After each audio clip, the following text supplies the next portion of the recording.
In March 2011, a tsunami hit Japan, killing almost 19,000 people and crippling the Fukushima Daiichi nuclear plant. The shutting down of the plant removed thousands of megawatts from the country's power grid, but that was just the beginning of the problems caused by Fukushima's meltdown. Continuing fears about food safety are destroying the livelihoods of farmers and fishermen who have worked the Fukushima lands and coastline for generations, while concerns over nuclear power in general is creating a financial black hole for Japan's government. Before the disaster, which led to the country bringing 50 of its nuclear reactors offline due to safety concerns and mounting public pressure, the nuclear industry was providing 30% of Japan's electricity. It was expected that this level would increase to at least 40% by 2017, reducing import costs and decreasing the reliance of Japan's power grid on traditional fossil fuels. According to Paul Scalise,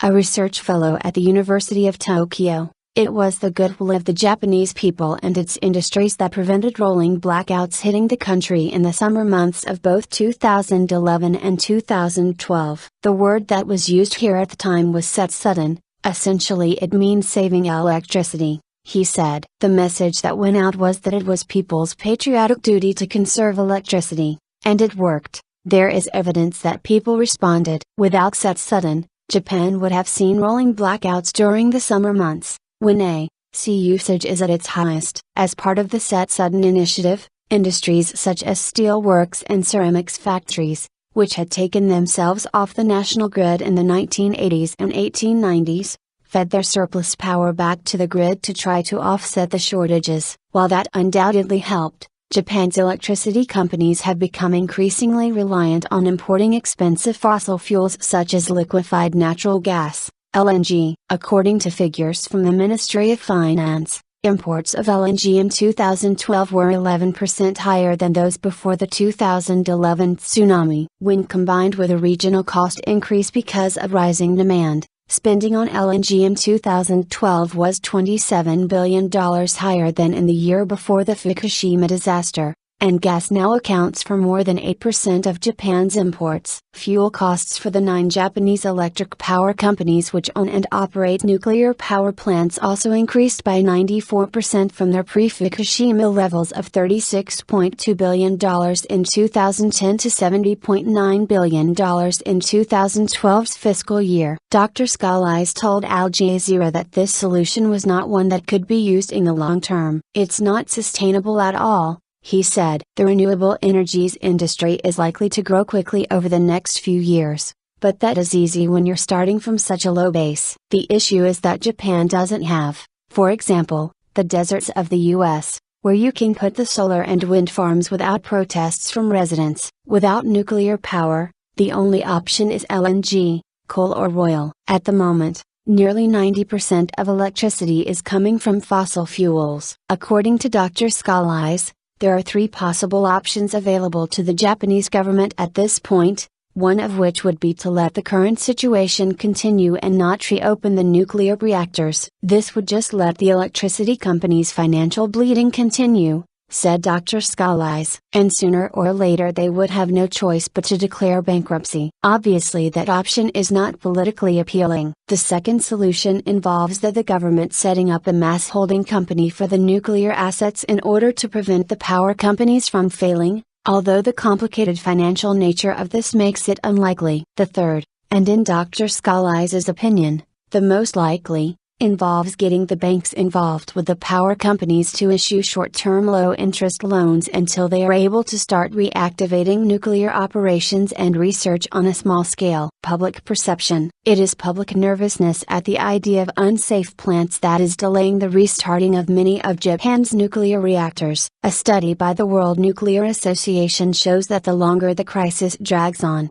the more people want to see a move away from the reliance on nuclear power. By March 2013, 20% of people questioned wanted nuclear power to be abolished. It is that public perception of fear and danger that has also led to the near demise of the fishing and farming industry in and around Fukushima. Fishing in the area has been banned due to some bottom-feeding fish being found with radiation levels higher than the Japanese government's new acceptable level of 100 becquerels per kilogram. The Japanese public has every reason to distrust nuclear officials in that country. M.V. Ramana, Princeton University. Shunsuke Managi, Associate Professor of Resource and Environmental Economics at Tohoku University, said that the infrastructure damage to fisheries after the tsunami totaled $10 billion, but that there was also loss of earnings caused by the continuing issues with safety and decontamination in the area. The fish further out are actually fine, he told Al Jazeera. Closer to Fukushima, the levels of radiation in the fish are higher than government standards,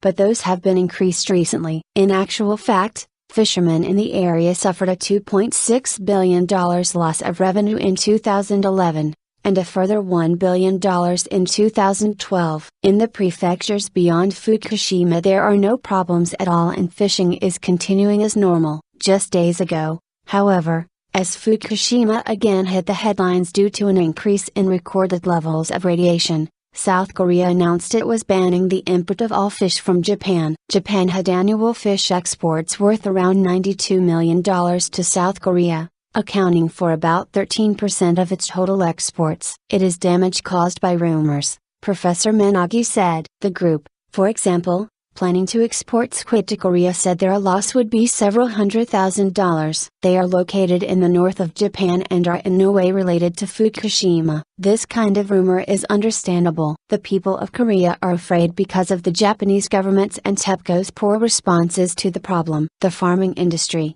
too, has taken a financial knock, as the competency of TEPCO, Fukushima's operating company, and one of the largest energy corporations in Asia, was called into question. Director of the Kyushu Institute of Technology in Japan, and volunteer for independent radiation monitoring group Safecast, Asby Brown told Al Jazeera that there was a lot of anger among farmers who had been removed from their homes. There are three groups: those who have been evacuated with no real hope of returning, those who are hoping to return soon, and those that were not evacuated. It is a real blow. In some cases these farms were famous because the same family had been living there for centuries. There is a lot of anger among the farmers. Those in the exclusionary zone need compensation. Realistically, a lot of us feel the government cannot afford that. There has been compensation as far as relocation costs and things like that go, but looking to the long term, there has been very little information about what is intended. Brown said that some townships had said they were expecting people to soon be allowed to move back to the area,